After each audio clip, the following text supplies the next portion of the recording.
Welcome back to another episode of Embracing Magic with me, Steph, and my co-host Lizzy.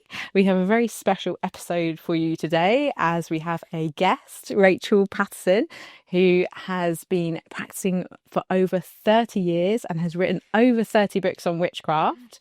And Rachel is an English kitchen witch, and we're just so excited to have her in the studio with us today. Welcome, Rachel. It's so lovely to have you here. You. Brilliant to be here. I thought we'd get started with the episode by diving into how you first came to practicing witchcraft. What drew you into it all? Well, I was born on Halloween. Perfect. For a start. I think it was written in the stars or something. Yeah. Not that Halloween was a very big thing when I was little, but yeah, I think that was the starting point. So I was always interested in witches, fairy tales, anything mystical, mythical as a child, dragons. Excuse me, I got Came to me very, very early on. My father, I think, was probably an influence too, still is. He isn't pagan, but he loves nature. Bird watching, nature, gardening organically way before it was fashionable. So I think being out in nature down the garden with him, we used to go and picnic in Stonehenge before it was all fenced off. Yes, it was fenced off in the late 70s. We literally used to drive up, park on the verge, get your picnic out and your deck chairs. Go and sit in the middle of Stonehenge. Have your picnic on the stones in the middle. I suppose you could touch them back then. There was nothing to stop you doing it. So you used to just go for a picnic to Stonehenge. And we used to go to all the historic places like that because that was his interest. So I think that kind of sparked things as well. But I guess early 20s, just picked up a book in a charity shop, History of Witchcraft. Not written by a witch, it was written by a historian. 50p or something extravagant, and I read it and I thought, oh, that makes so much sense. I connect with so much of that, and that was it really. But we're talking pre-internet. I am that old. So no one had a home computer or anything, so getting hold of books or information was a bit of a challenge. The big bookstores had the tiniest occult section hidden in the back somewhere. So I started in Wicca because that's the only books you could get hold of. American Wicca books, good old Silver Raven Wolf, first book that I bought. And that was it really. Started learning from books originally. Then when internet kind of became a thing and we had a home computer, I started in a very clunky online kind of tick box way of learning and continued on from there really. Has your path, and something that we've spoken about, we're finding that our path is evolving constantly. So many different interests are coming in, things are fading out, you're just evolving all the time. How has your path evolved? Like, as you've seen it hugely. No, I started with Wicca because that was really the thing at the time and the information that was there. And I did all my training. I did the 3 degrees. I got my High Priestess training and title. Online originally, and then I moved offline. But I there's a lot of rules. I love it. I do love it. It gave me a brilliant foundation and I would never knock it. But there's a lot of rules. I'm not good with rules. And I wandered off. Hedge witchcraft got my attention first. Hoodoo, folk magic. Yeah, and food. I love food, so kitchen witchcraft made sense. You like food too. We do. Cakes like specifically. Food. I like baking. Baking's my thing. Yeah. So yeah, I think I call it pick and mix. I did the kind of that works from that bit. I'll use that. That works from that one. I use that. So although I don't call myself Wiccan anymore, I do still use a lot of the structure from it, particularly for ritual structure because it works. Yeah. But I do take the bits that I want. But you're right, it goes, it's fluid, isn't it? I think witchcraft is fluid. And what worked for me 30 years ago doesn't work now because I'm a different person for a start. So yeah, it's definitely been never a straight line. Well, you're just continuously learning, aren't you? Still. Yeah, and it just never stops. No. Which is the magic of it, I think, as well. Yes. Is that there's just so much to learn. Yes, And absolutely. it kind of makes it exciting. Exciting. Yeah, and I am 30 odd years on still learning new things from students, from books, from living it, really, and different ways of doing things. And also going back as well. Sometimes I think, I didn't used to do this like that. How did I used to? And I will go back to the beginning and have a bit of a refresher. And that's always interesting to do as well. Yeah. Or thinking, what on earth did I used to do like that? What really struck me is when you said about English witchcraft, and we kind of had a little bit of a chat earlier, and you said English witchcraft, and I don't hear people saying that very often. Have I started a trend? I think so. Hashtag I think English so. witchcraft. Yes. Love it. We've got a hashtag. For me, I am very proud to be English. It is my heritage. And, the good old DNA test that everyone's doing now, I am 45% solid English, which is quite nice. So I am proud of that. And I think it goes back to one of the first courses I did told me to pick a pantheon. And I thought, how am I supposed to make a decision like that? I'll go for Celtic. And I appreciate how weird the word Celtic is and how it covers all sorts of things. But back in the day, that's what it was. That was what people in the UK chose. The more I learnt about it, the more I realised that any deity that comes under that term is Irish, Welsh, possibly the odd Scottish one. Where are the English ones? Yeah, it's such a good point. I'd been to Glastonbury, of all places, with my team. Ness and Heather are my girls. We run Kitchen Witch together. And we were coming back from Glastonbury. I wasn't driving, I hasten to add. But I'm sitting in the back of the car just thinking about the Glastonbury visit and goddesses. And that's when it struck me. Where are all the English deities? And that kind of prompted me to start my research. And there are lots of ancient English deities, lots of English deities that were around before the Romans came, because the Romans kind of squished a lot of them. Overrun a lot of them. But there's a lot of English deities, but they've been forgotten. Yeah. So it might just be a place name or one piece of archaeology, a tablet or an altar or something with an inscription on it. There's little or no information because we didn't write anything down. No. Ancient Britons didn't write anything down. There were no legends. There's no stories told around the fire about any of them. Even probably one of the most famous ones, Sulis from Bath. She's only mentioned at the Roman baths. There's no information about how anybody worshipped with her or how anybody dealt with her, other than curses. Of course. People did like to throw curses in the water for her to deal with. But there's nothing else. And she's probably the one we know most about. Everyone else is just tiny scraps of information. So it's my mission now. Yeah, I think that's to resurrect the English deity. I mean, you'll know the names of some of them. Andraste, Andred. That was Boudica. Oh, yes. In her speech, written down by a Roman, in her speech, she called upon Andred. But that's the only mention. That's it. And most of them are like that. Coventina, you might have heard of. She's mentioned in one spot on a well somewhere. Arnemetia from Buxton, she's mentioned in a couple of places. Wow, so you might see the odd name or vaguely recognise a name, but most of them there's very little information about. So hence the English. That's my mission. To find out more as well. Yes. I'm guessing. So Sulis, you've actually written a book about. I have. She's one of the goddesses I work with a lot. She's feisty, fiery, hot spring. The only natural hot springs in the UK she resides over. So is that in Bath? That's in Bath. Yeah, it's the only place you will find mention of her. Wow, so amazing! But she goes back to Mesolithic times. They found evidence that people were like we do. We like to chuck stuff in the water. Seems to be a human thing. They threw arrowheads in the water in the hot springs. Dated back to Mesolithic times. So but ancient man wandering along sees hot steam coming out of the ground and the water is hot. Must have been quite awe-inspiring. Yeah, it must But be. we better honour that. Yeah. Let's chuck some stuff in the water.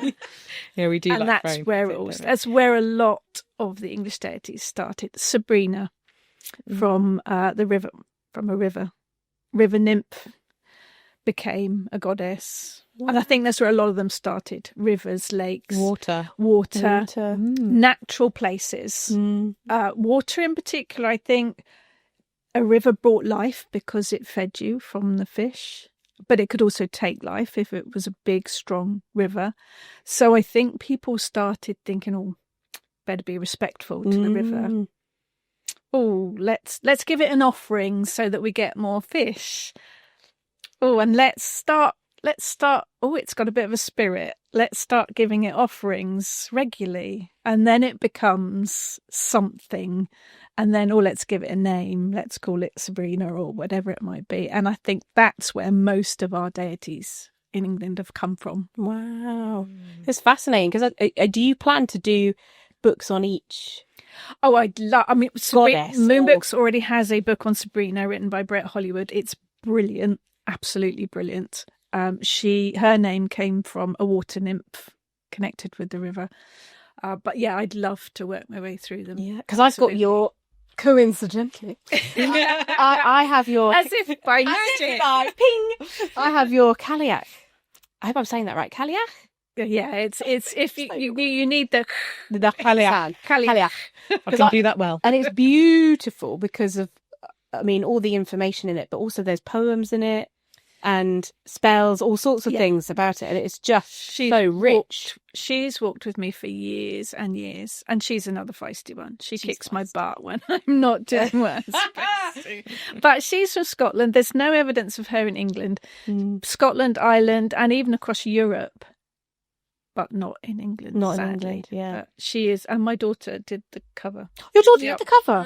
When she was, I don't know, 14 or Gonna hold something that like that. Yeah. 14? That's amazing. It's amazing. Yeah. Really beautiful. This is incredible. And I love, we were talking about this as well, these books, the pagan portal books, they're so great because they're really easy to read. They're really, really digestible. Yeah. They're meant as brilliant. introductions. The idea is they are to dip your toes in to see whether you like the subject, the goddess, the god, whatever it might be. Then you can explore further. Yeah, amazing. Was there like a witch or a teacher or tutor that inspired you, that sort of inspired the journey that you've been on? You know, we went to Burley and we learnt about Sybil Leek and things like that. And we all need a we all need a raven on our shoulders to do. Yeah, that would be Mr. cool. Hotfoot Jackson. Mr. Hotfoot Jackson. Like anyone that really inspired you on the journey, or you've taken inspiration from throughout your... I think for the most part, it's my students. We've run an online school for 14 years now. And I have learnt so much from them because everyone has a different perspective. Yeah. And I think sometimes when you come at a subject with no knowledge or little knowledge, you see it in a completely different light. And I think that is where I've learnt most things from, to be open to new things and to look at things from that slightly different perspective. Yeah, I think that's the joy of witchcraft, is that open-mindedness, the inclusivity of it, of listening to so many different witches and their point of view, and embracing it and being open-minded to it. I think that's the, again, we're talking about the magic of it. That is so... We have a brilliant community in the UK with all of the events and festivals, and you get to know people, don't you? All the different events you go to, and all the knowledge that's out there is amazing. And of course the internet opened up so much. What was that like, going from having digging around for it, and then... I thought I was the only pagan in my area. And I live on the edge of a city. It's huge. And it was that revelation that I wasn't alone. It was brilliant. Were you on your own practicing for a while then? Oh, quite a long while, yes. So you didn't know anyone? No. And what I learned from the books, and I thought that was just little old me sitting there doing my weird thing. So when was it? Do you remember meeting the first person that? It was online first, and I joined an online community, a school, to learn. And we kind of realised it was run from America, but we realised there were a few of us that were in the UK, and realised that there are it ended up being about 13, funnily enough, that lived within a similar area. We all met up in Avebury. Oh, wow. And we'd all come from slightly different directions, and it was amazing.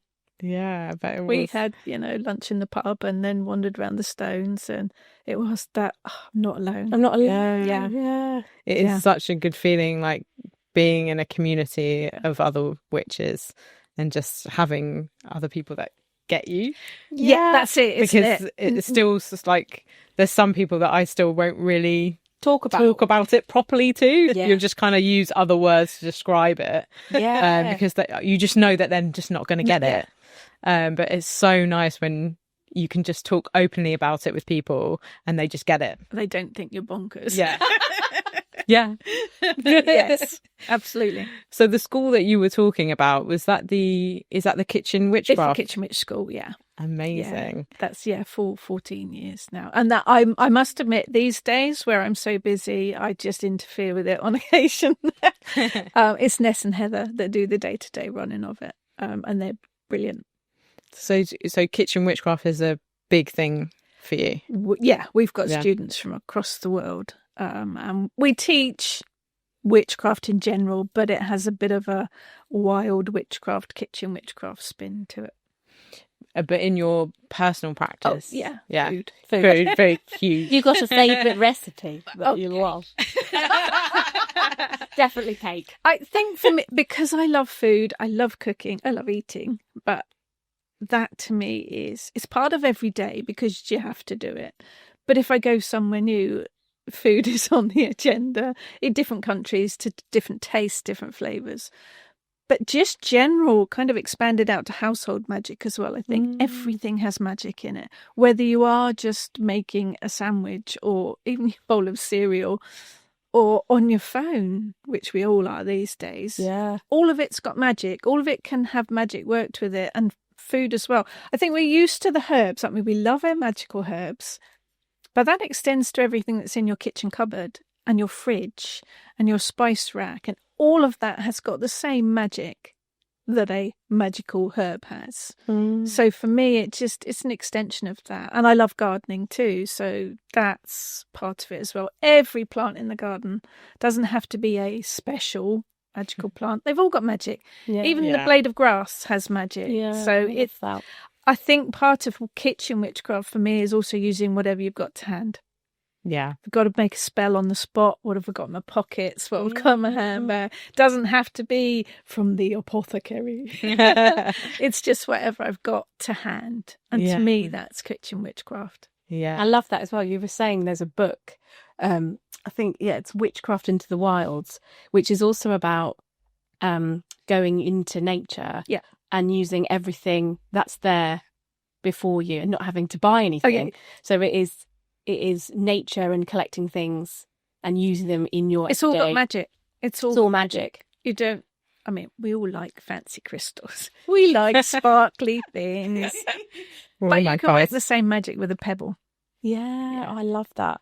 Yeah, I think that's really special, because I think that's the thing that we also try to encourage, is the fact that it's every day, it's accessible. Yes. And that, like you say, it could be something in your fridge that you pull out and it is magic into your cooking, and going for a walk and picking mushrooms, all those things, all of it is magic. It's all...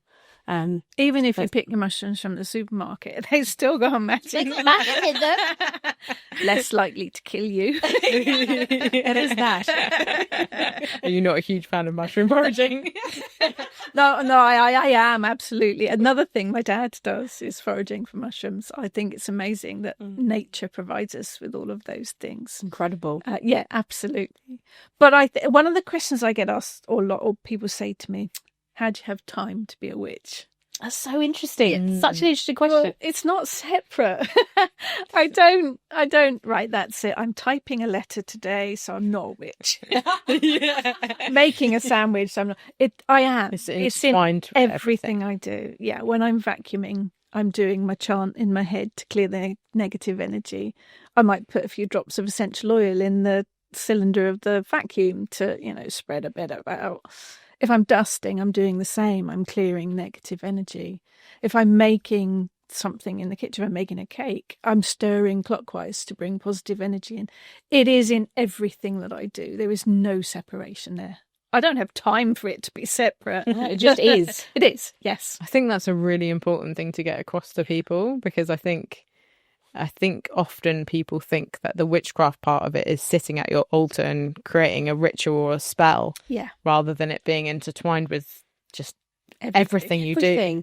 So I think that's really. I still do, when I've got the time, or if there's something important, I will sit down. I will work out a spell or a ritual, and we do things together in our little coven, and we do bits and pieces. But you don't always have time to do all of that. So if you've got to do a spell on the fly, do a spell on the fly. Do a spell, yeah. Actually, there was something that you shared the other day, and I loved it. And it was about witchcraft being a frequency. So there's this thing of it's just who you are. Yes, it's just a frequency, and that's what you're saying. Yeah, you just is. I like that. Oh, I remember. Yeah, someone was saying how because there's a lot of people that are moving towards Christianity, and then saying I'm not a witch anymore. Yeah, and then the thing that they were trying to get across was, well, you were never a witch in the first place, because if whatever religion that you moved into, being a witch would still be part of that. Still be part if of it. It was. It's interesting. I've noticed that. There is that trend, isn't there? That's quite interesting. And I think that's perhaps I know Christo-pagans. I know Christians that work with witchcraft, because witchcraft is that magical practice. It is separate from the paganism, but a witch is my faith. Yes, yeah. It is my faith. But technically, you can work witchcraft no matter what your religious belief is. And I have known people who have very successfully incorporated it with their Christianity or with their whatever religion. And that's the beautiful inclusivity of it.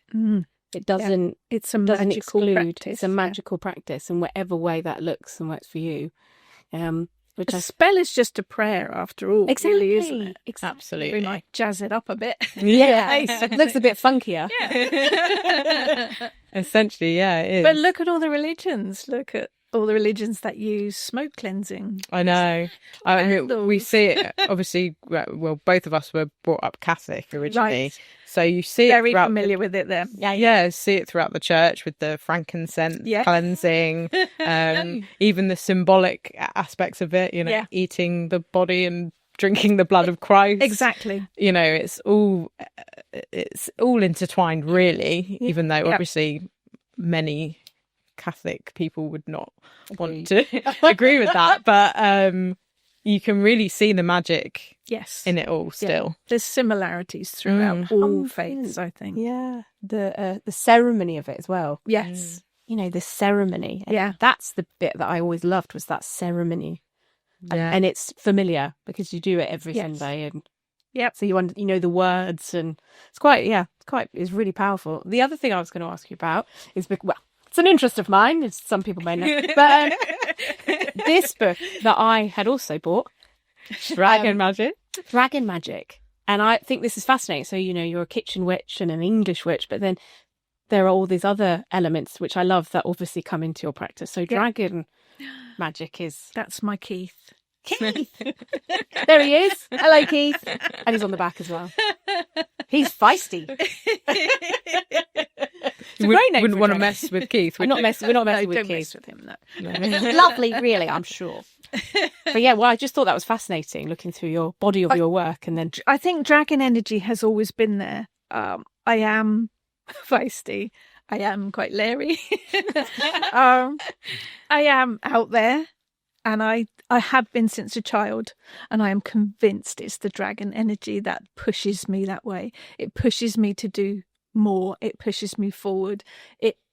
it's there making me move forward and do whatever it is I want to do. And it's only in the last, I don't know, 20 or so years that I realised that it was dragon energy that has been there that whole time. And it is a whopping great big fire dragon. Yeah. And I can feel him behind me like this through me. And he gets bigger the more trouble I'm in.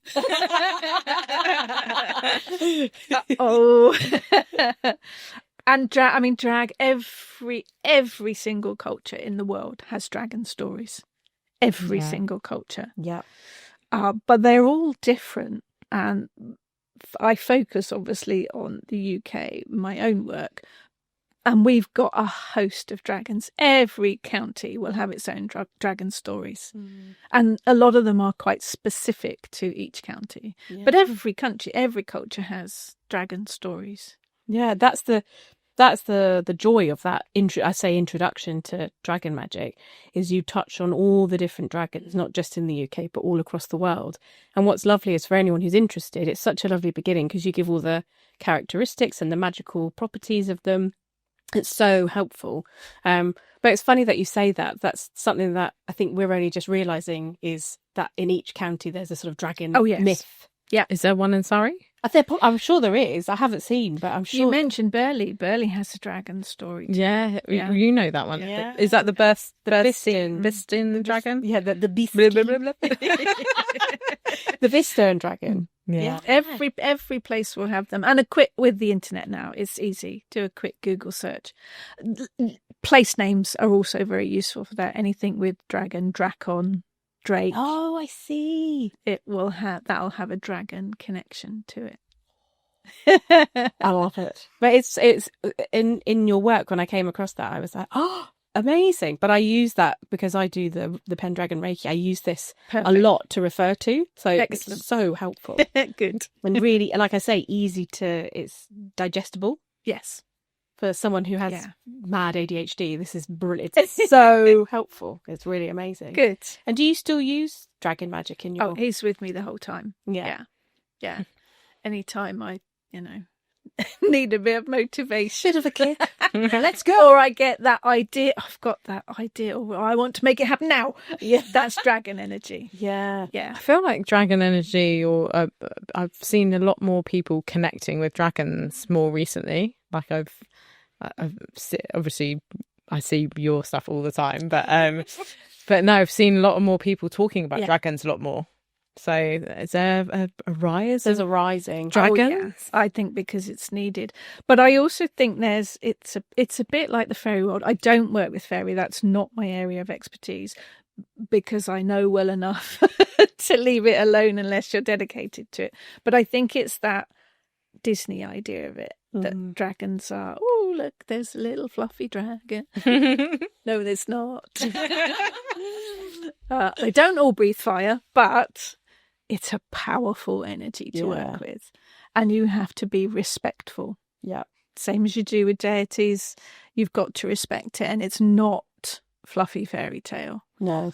But it is powerful, and I think we need that energy now to keep us all fairly that motivation and transformation. Yeah, all that sort of like you say, encouragement for us all. That is that kind of push. Yes, absolutely. Yeah. All that tapping of the foot because you've messed up.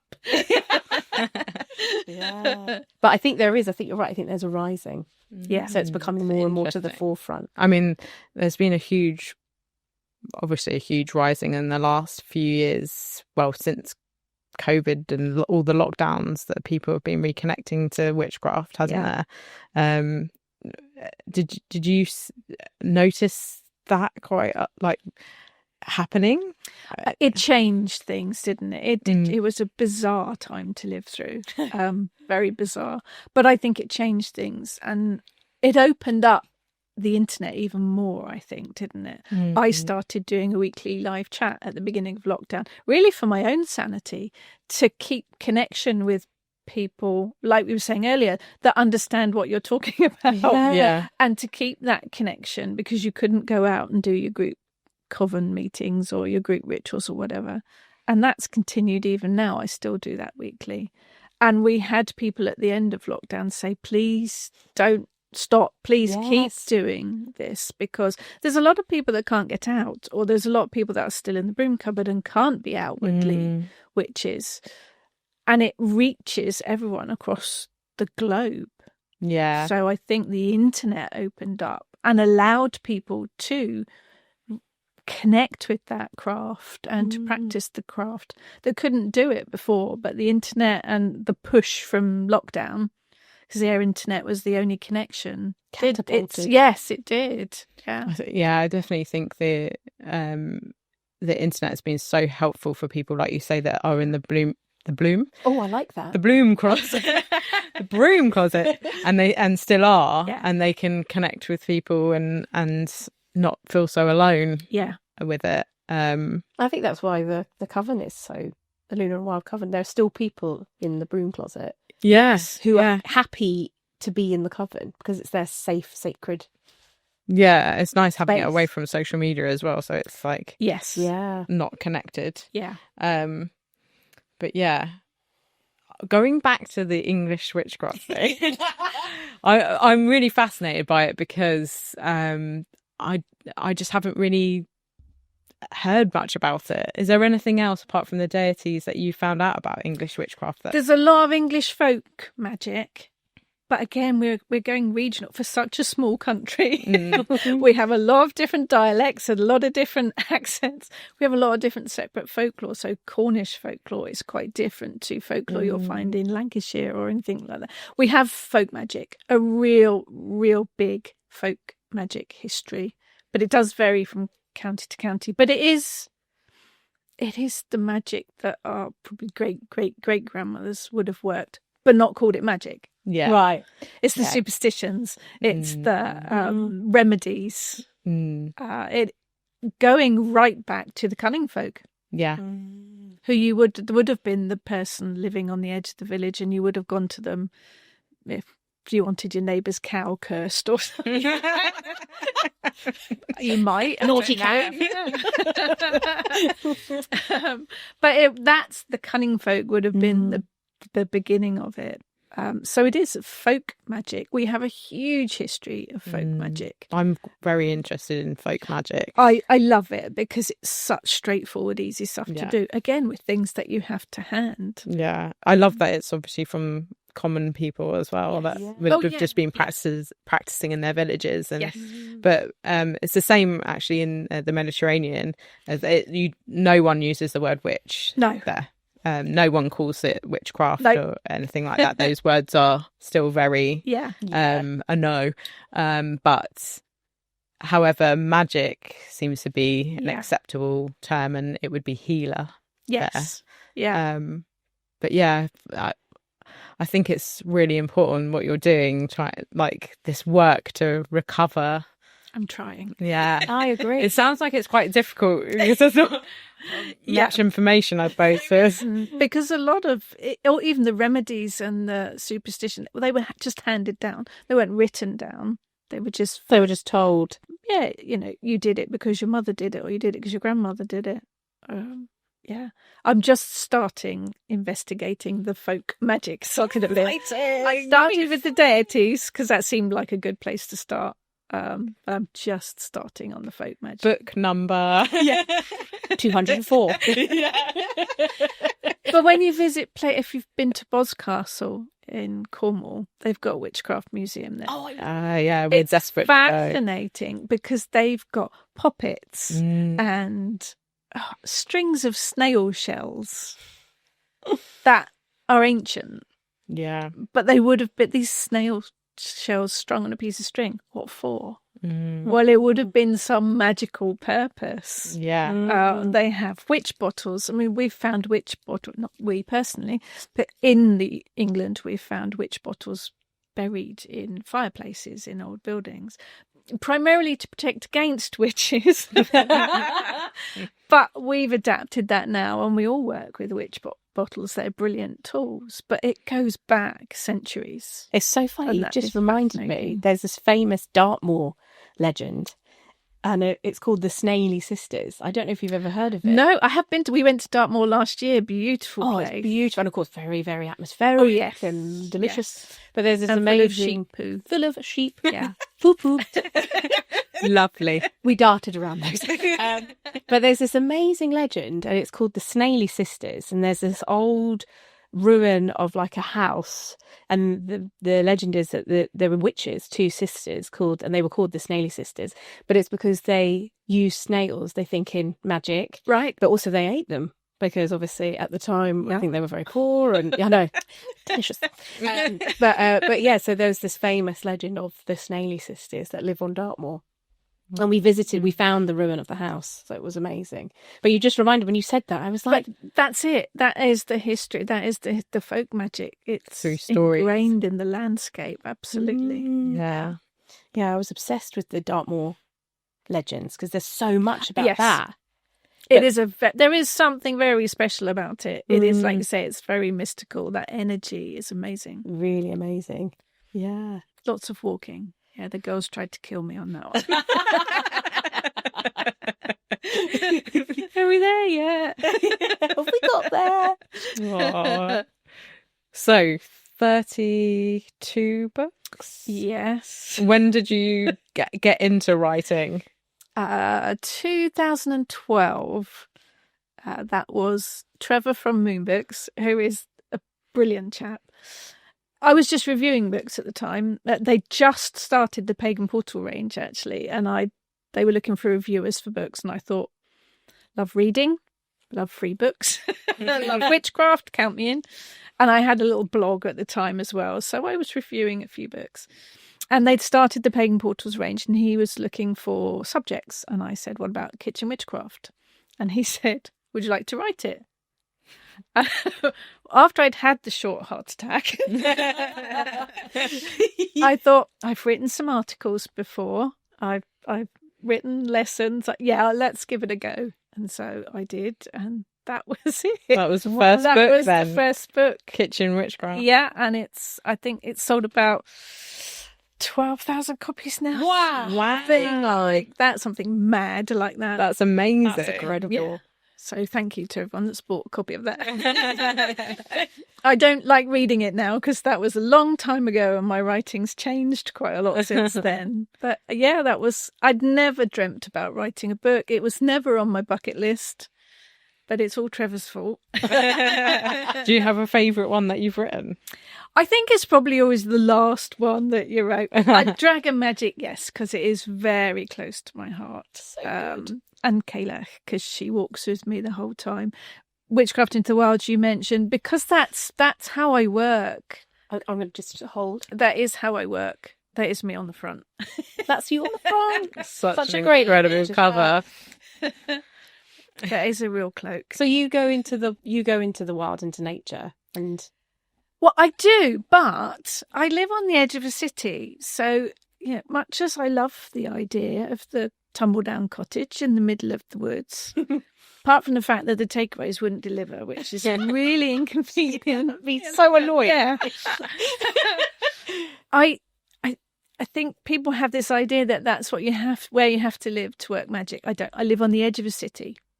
I have a small walled garden. I live in a terraced house. I mean, it's an old house, 110 years old, bless it. But it is city life. Mm. And I work magic from there. My sanctuary is my garden. Yeah. Back garden in a city. And I'm still a witch. Yeah. You can find magic all around you. It doesn't matter where you are or what you do.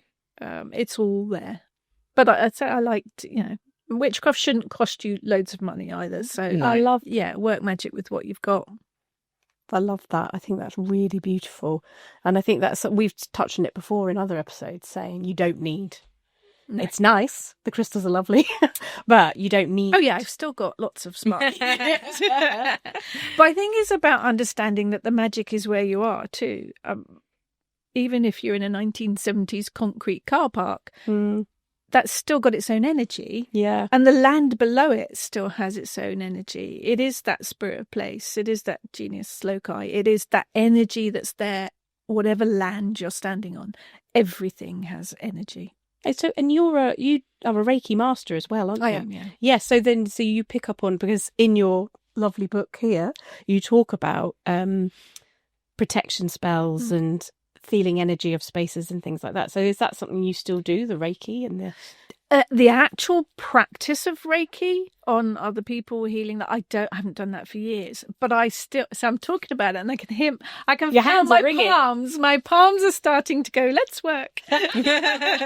Which Reiki obviously does for you. I think that put me on the path to recognizing energy sources and the fact that everything has energy, whether it is your plant, your table, your shoes, or everything has an energy to it. And I think that's probably what pointed me in that direction. But it is, wherever I am, I will connect with that energy of the place, because it makes you feel more secure. Yeah. My house, I talk to my house all the time. I love it. Because the house then looks after us. Looks after you. And it understands that we're just going to do a renovation, and I know we're going to tear the front off a few, but I promise it will be worth it. It's about letting it know what's happening, and we're going away for a few days. You'll be fine. Yeah. And it is, to me, that's important, because making that connection, everything to me is connections. Whether it is to nature or your house or whatever you're working with. We do it when we work a spell. Yeah. You connect to the energy, don't you? You charge it, you tell it your intent. I do that with everything. You have to be careful when you open yourself up, obviously, which is where the protection comes in. As a very, very new green witch, we went to Hastings, and I thought, there was a big battle here just outside Hastings, big field. Opened up. Oh, yeah. That was a mistake. Yeah. Gosh. Oh, on the battlefield. On the battlefield. Oh, wow. Yes. Won't do that again in a hurry. Lesson learned. Learn. You have to be mindful about where you open up and how you open up, obviously. And learning how to open and close. I think that's really important, isn't it? Knowing how to open yourself, but then turn the volume down. I call it switching on your spidey senses. Yeah. Yes, spidey. Yeah, but knowing about psychic protection so that you can shut it down. Yeah. But it is, to me, unless you have that connection, you're not feeling the magic. I've been to so many rituals where people will just read the words. Yes. Mm-hmm. Cast the circle just by reading the words. Or, you're not feeling it. Calling in the elements, but not feeling those elements coming in. You're missing out on so much if you don't do that. That's the call for me, is connecting to the energy. Connecting, yeah. I was thinking when you were saying about, where you live and how, stereotypically everyone thinks that you should go into the middle of the woods and buy a cottage and be surrounded by nature. And I was thinking, for anyone that's new, starting with their practice, from what you've said, I guess the most important thing is to learn about your surroundings, where you are, Absolutely. and establish connection there. Would you say that's absolutely probably the most important place to start? And I think particularly if you're in the UK, this land has so much history. Wherever you are, it's going to have a history. I am on the edge of the city, but I'm also near the ocean. So it's a harbour. So there were people living there going back to Neolithic times. Oof. That's a lot of history. Yeah. I mean, my house is 110 years old, but there was a house there before it. There was a house there before that. That's layers and layers and layers of history that you can tap into.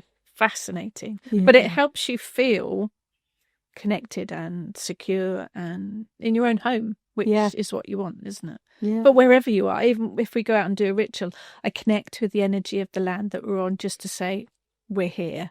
We might be a bit weird, but don't worry, we're going to tidy up after ourselves, and just so that the land spirits are okay with you being there.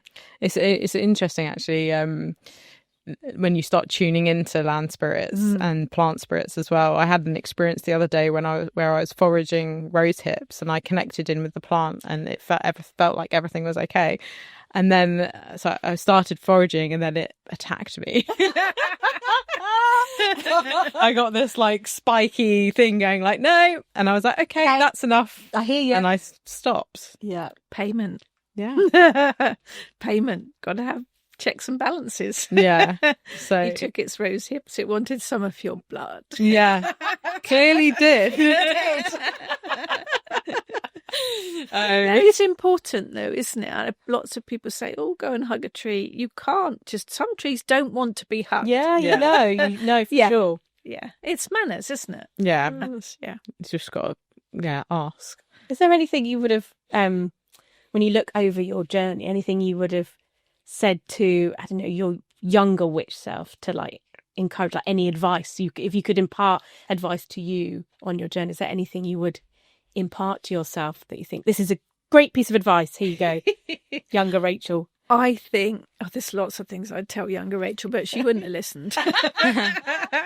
I think there's a lot of things you have to learn from experience, isn't there? There is no shortcut to experience. There's a lot of things that you have to learn. There's a lot of lessons you have to learn. There's a lot of lessons you have to learn several times before you listen to it. I think the main thing when I first started, I thought I needed all of this stuff. Yeah. I wrote a big long list and I thought I needed all of the stuff, and I bought the chalices and the athames, and there's some of it I never ever use. But again, I think perhaps you have to go through that too, because some folk do work a lot with all of that stuff and still do. It's finding your own way of working, isn't it? Probably the cauldron is the only magical tool I still really work with on a regular basis, because I like to set fire to things. Yay! Fire starter. Are you a fire starter? A little bit. It all makes sense now, Rachel. Fire is fire dragon. Yeah. It is my element. Absolutely. Mine too. Yeah. But I am Scorpio, so I'm water as well. I think that's the balance. When I've had enough and I need to download, the ocean is where I go to. Makes sense. Yeah. I'm like all water. You're pretty much. so right. Well, Cancer and then Scorpio moon. Oh, well, so there's a little bit of fire in there. I'm earth and fire. Have you come across any challenges along your journey with identifying as a witch? I didn't at first. That W word carries quite a lot of history with it, doesn't it, Anne? And a lot of prejudice. Yeah. It was probably 2 or 3 years before I felt comfortable saying that's what I was. I used to skirt around it beforehand. And if there's people that I don't know, and particularly when you say, what do you do for a living? Oh, I'm an author. Oh, anything I would have read. Probably not. Dragging magic? I usually lead with folklore. Yeah. Then you bring in the paganism word, and then if they're comfortable, you bring in the witch word. But yeah, it was probably 2 or 3 years before I was comfortable calling myself a witch. I've been very lucky that I haven't come up against any really horrible reactions. I know a lot of folk have. I have been laughed at. I have had people think I'm joking and think that witch is all just Disney. Yeah. Can you turn me into a frog kind of thing? It's that one very irritating, isn't it? Yes, I can. Here we go. Yeah. I always use a Terry Pratchett quote in that, no, I'm not going to turn you into a frog. I'll just make you think you're a much more embarrassing. To remember that one. Writing it down. I've been lucky, really, but yeah, just being laughed at is probably the worst that I've experienced. Which, in the scale of things, is not too bad. Yeah, it still doesn't feel good though when someone does that, and it's something that means so much to you, and it's lack of knowledge. Yeah, it is. It's a lack of knowledge, and I think your response to it as well is just to sort of. You know, gracious yes, you know when to continue or when to just, do you know what, it's not worth it. It's not worth it. I'm just gonna say bye-bye. Yep. Yeah, absolutely. Do you think witchcraft has started changing quite a bit in the UK? Yeah. I was talking to someone the other day about this, and it was about Wicca, actually. I don't know what you found. That seems to have fallen a little bit out of favour. Yeah. It was always the huge thing. People seem to have found different witchcraft pathways these days. So yeah, it definitely it ebbs and flows. Yeah, I definitely agree with that, because I mean, I talk to a lot of different witches on Instagram, and a lot of people ask me, especially about the coven, is it a Wiccan coven? And I'll be like, no.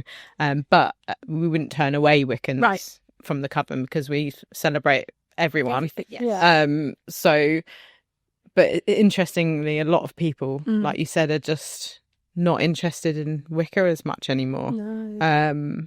I think a lot of people seem to be drawn to the folk magic. Seems to be the thing at That's the minute. the thing. Yeah. Yeah. Yeah, interesting. Yeah. So you have your 33rd book? Next Next month. No. So this is 32. 32. Which I don't know how it got to 32. I honestly don't know. amazing though. Absolutely stunning book, The Witch's Altar book, which was written by you and 2 other authors. Yep. It is incredibly beautiful, It's isn't so it? beautiful. Very It's lucky got to a have a copy. bookmark. Love that it's Love got the bookmark. It has a bookmark. Small things please me. But yeah, I feel like this book is just a beautiful piece to have on your altar. Yeah. That was the idea. Yeah, because you can kind of just turn to it and you can find lots of different references for different spells in the back as well, and it's just It is really beautiful. It's so beautiful. Like things like protection situations, psychic protection, like we were just talking about, for your home against negative energy in the home, for your vehicle, personal protection against gossip or bullying. It's like it has every single aspect of the craft in the book that you could refer to. Incantations. Yeah, it's just really stunning. It's just so well thought through and put together. And herbal directory, all about your herbs. It's nice to have the pictures of the herbs to refer to. So handy to see it. It's just really stunning. And Steph and I were saying we're going to just keep it as basically to reflect on when we're at our altar spaces, deities. Yeah, it's just amazing. It's so beautiful. And it's three people with this one. Yes. So The idea was the 3 generations maiden mother crone. Yeah. Even though when I was approached, would you like to write the crone section? I'm not old enough. But I have embraced it. I'm a grandmother now, so I can. I'll take it on. So I worked with the protection section. And then we have the mother and the maiden. So the mother is all of the divination sections. That was Lizzy. And then there's the maiden, who deals with all of the manifesting, all of the bringing the money in. So that's the 3 main sections of the book: protection, manifesting, and divination. Protection is such an important part of magic. It was interesting delving into it full on and realising just how much there was to it. Yeah, I think it's so great to have that as part of this book, especially for new witches. I was going to say, I think it's often something that kind of gets forgotten Yeah. about when you're starting. So it's, yeah. I would say if you're just beginning on your Yes. cross, this is such a Ideal. brilliant, ideal book to have and flick through. And again, it's so digestible to go through each section. It's so, and with that mother of maiden crone energy with it, Yeah. it's just so well thought through. So it's, And it looks cool. it looks Such an amazing cover. yeah, and the imagery in it is just beautiful. The photographs are amazing. Yeah, so the photography is by Rebecca Needmanier, who's actually in my Brilliant. coven. Brilliant. And Tony is in this book, so Absolutely. you'll have to buy it because Yes. Tony's in there. Let me try and find her. Spot Tony. Um, I love it. Like, I love that you have the Ogham and tree magic and things like that. It's nice to have the images because you don't often get them No, you don't. from a technical point of view because it's expensive to produce. Yeah. So you don't often get them. Oh, you must have been thrilled when you got a copy. It looks beautiful. Yeah, absolutely beautiful. Yeah, Yeah. it's just amazing. Yeah. Did you enjoy being part of doing it? It was very strange. It was very strange writing your own section, but then the funky bit was that we got to comment on each other's. Okay. which is, you think, Oh. do I be polite? Do I not? It was a bit daunting at first, but actually, that obviously the other two authors are brilliant, so I didn't have to worry. It's lovely that having all your different energies in it. Yes, That's because we lovely. do come from completely different aspects. So yeah, Yeah, that's wonderful. I can't find it. it. Spot Tony, everybody, and let us know if you see it. It's funny because I saw her straight away and I was like, It's disappeared. It's disappeared from view. it's a magic book. It's magic. it is. Yeah, the image will hiding. appear and disappear. That would be very cool. That would be. There you go. Book number. Let's see if we can make that happen. Oh, No, I think she's hiding. Oh, here she is. hey, There we go. You can see. there she is. There. Found her. But yeah, incredible. It was really such a beautiful book. And it is out now, isn't it? Yes, yeah, it came out at the beginning of October. And you can find it in any bookstore, all the usual Amazon as places. well. Yeah. The new W.H. Smith, which is Whatever T.G.